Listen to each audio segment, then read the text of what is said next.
Hey, welcome back to the channel. I'm Billy, I'm Bridget. and this is Sibling Rivalry Sports. If you haven't already, please hit the like and subscribe down below. Be greatly appreciated. We have some breaking news out of Sacramento. The Kings have acquired DeMar DeRozan from the Chicago Bulls in a sign and trade, making the Kings have a new big three in Domantas Sabonis, DeMar DeRozan, and De'Aaron Fox. Yeah, so it's been kind of a whirlwind of a 24, 36 hours leading up to this point. Super excited about tonight, but let's take a look back at like kind of how this developed because a lot of this happened since we posted our new podcast Yeah, episode yesterday. 11:25, it seemed like simultaneously the report came out that the Kings were the team to watch over the next 24 hours for some kind of major deal. So we had a warning that we might be jumping back on this podcast. yeah, it was like, oh, should we make one right now? Like, what do we do? I will give a shout out to Marcus Spears because he did say like 3 days ago, like keep an eye on the Kings. They are a dark horse to get DeRozan. We kind of mentioned it, but we're like, yeah, whatever. There's so much rumors flying around. It's like, what do we believe? Who do we believe? What don't Yeah. we believe? So we kind of Yeah. brushed it under the rug. Like, yeah, I kind whatever. of thought that was just conjecture. But by 6 p.m. yesterday, there were reports that there was mutual interest between Kings and DeRozan. Yeah, And then within the next 30 minutes, there were multiple reports confirming that this was like a real deal kind of in the making. Um, and, really elevated that possibility of DeRozan coming to the Kings. Then yeah, this morning we wake up and find out that he's traveling to Sacramento. and So this all seemed to escalate very yeah, quickly. and that's when I really started to believe, like, okay, something there is something here because I always thought that the Clippers are in the background. He's using the Kings as leverage, and the Clippers are going to sweep in and take him, and he'll be gone. Being Mhm. that he's from the LA area, it's like, yeah, he's just using the Kings as usual. That's what always happens as Kings fans. We get, oh, we got this guy, and then no, he's gone. Right. But by 2 p.m., he was here in Sacramento.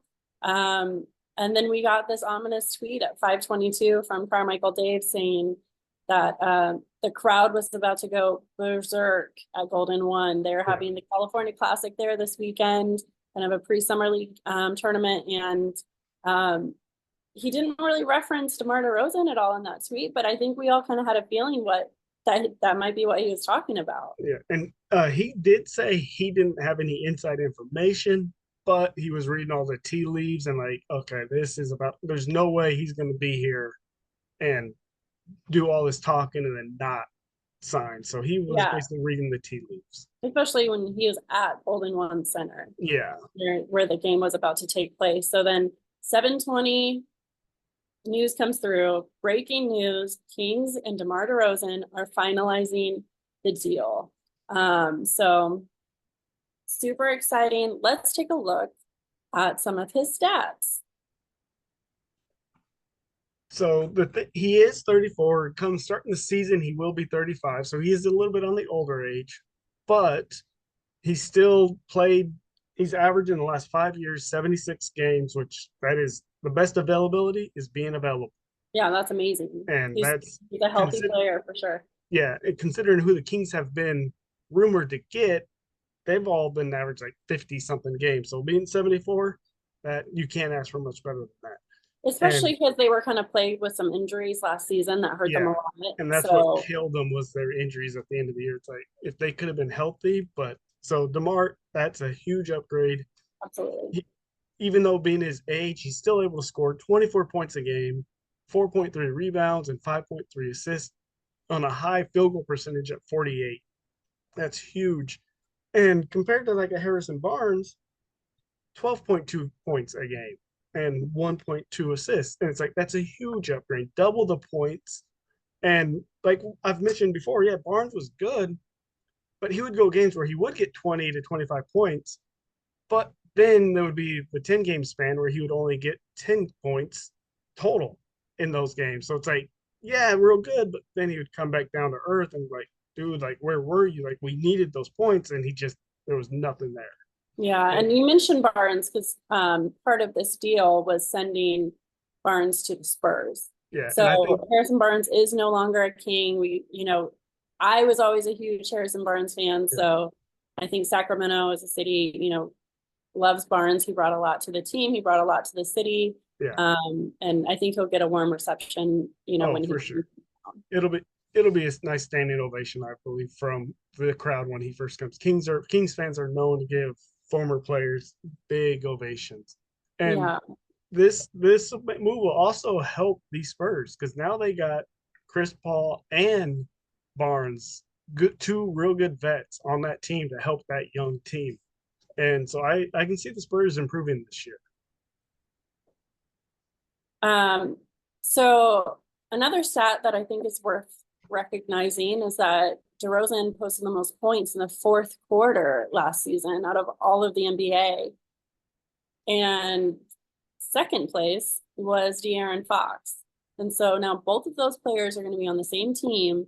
And that was definitely something that the Kings struggled with last season, Yeah, was closing up games in the fourth quarter. the last couple minutes they would stagnate, and they had no one that really could. The teams would just like double team Fox, get the ball out of his hands, and then they couldn't do anything. To where now, if you put DeMar in there on the offense, you can't double team anybody because okay, you get the ball out of Fox's hand. Well, DeMar's got the ball, and Yeah. he doesn't shoot many threes. He's a good midi. He shoots a lot of mid range shots, which is good, but it's good he can create his own shot. And that'll just open the game up for everybody. He'll drive, kick to Keegan. You got still Sabonis. It's like this. Monk will Yeah. be on the floor. Yep. Monk. So it's like this offense. He had some Yeah. huge fourth quarters for us last season, but Yeah. you can't count on the one guy every single time to close No. out the game. So So you this definitely need this extra this power. lineup will be scary come the fourth quarter. It's like Offensively, at least. Yeah, offensively, it's going to be good luck stopping this because De'Aaron Fox, he was 2 years ago, he was the first recipient of the clutch player of the year, Yeah. and DeMar was this came in second place this year, so they have the first place and the runner up In the in last 2 years. So that says something like they can be scary offensively. Now you in the mentioned fourth quarter. Keegan Murray. Can you talk a little bit about how DeMar DeRozan coming on the team may shift Keegan Murray's kind of role or position on that starting lineup? So as of right now, I think the lineup is Fox at the 1, Monk at the 2, DeRozan at the 3, and then you have Murray at the 4 and Sabonis at the 5. Mm-hmm. So they got smaller. And one thing, if people have been listening, I've constantly said the Kings need to get bigger. And they got smaller, but they got smaller, but they improved with their offense, which was a big thing towards the end of the year. Their offense, like I said, they stalled. So I think this is big. It will be interesting to see how they can stop teams now that they have gotten smaller. But and it's interesting you make that comment because in the 2022-2023 season, the Kings had the highest rated offense like ever in the NBA. Yeah. And then last year, they kind of stagnated and the rest of the NBA really caught up to them. Yeah. And so the year that we did experience, our most success in so long was based on our offense. And so it's almost getting back a little bit to that blueprint, I think. And last year, Herter, he had an off year. He had like a career best year 2 years ago, and then last year he went down. And I think that hurt the Kings last year. It's him not had a having huge good role year. in it. Yeah. So him not having as good of a year, that hurt their offense because they couldn't. He just for some reason his confidence was shot. Right. Well, there's one more stat I want to talk about. It's unofficial right now, but I think it's something that we can all kind of get behind, and that is De'Aaron plus DeMar equals the playoffs. Like, let's get there. Let's get this done. Let's get back to the playoffs. Yep. Like, I don't want to be a playing team. No. That wasn't fun this year. Well, correction. It was fun getting the Warriors out, but yeah. we ended their dynasty. The Pelicans again was not fun. No, we ended their dynasty. Yep. we ended their season, the dynasty Yeah, is gone. yeah, but I'm happy to be out of the play in this season if Yeah, possible. So I think this is a move in the right direction. for sure. Like that. Do you think this is the last move? No, they're. I think they have at least one more move coming, and like we had talked about going into before today, I had I said the Kings offseason was not good at all. They signed Monk, which was good, but I felt like it was giving them a grade before today, I would have said probably a D. But after this acquisition of DeMar DeRozan, I want to say B plus A minus. That's if off season ended Yeah, today. No if it more ended moves today, made. yeah, We got Coach Brown extended, yep, Malik Monk re-signed. We got DeRozan, got DeRozan got acquired, got Devin Carter, the 13th pick, drafted Devin Carter. which him and DeRozan actually know each other because DeRozan played with Carter's dad his second year in Toronto. So this team, it's kind of like full circle. They all kind of know each other. Yeah, because you mentioned Devin Carter also has a connection to Malik Monk. Yeah, Monk. I think it's like His Monk's cousin. cousin or something. Trained Carter, so it's like they all kind of know each other Mhm. just from the Yeah. basketball world. And I They was kind of thinking, even before I knew about that connection, I was thinking Malik Monk would be a great kind of role model or mentor to yeah. Devin Carter, the way that Fox kind of took Keegan under his wing and like trained, really worked with him. But now I Carter's got see two that being a people. good connection.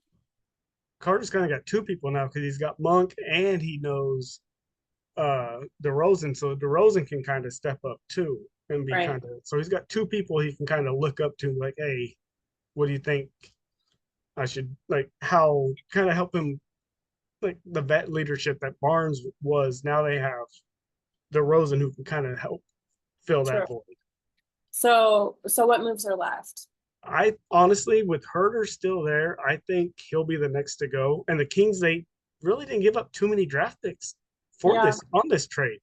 So I honestly think within the next couple of days there will be another trade that comes through, and I think Now that this big piece of the puzzle yeah, is the big solved, piece of the puzzle now they'll start coming with these smaller pieces, which and like I've been saying since last year, Kuzma, keep your eye on Kuzma because yeah. and he's good because he'll be another one that not a free agent. That's the one thing I don't like about Ingram is he's a free agent after this year.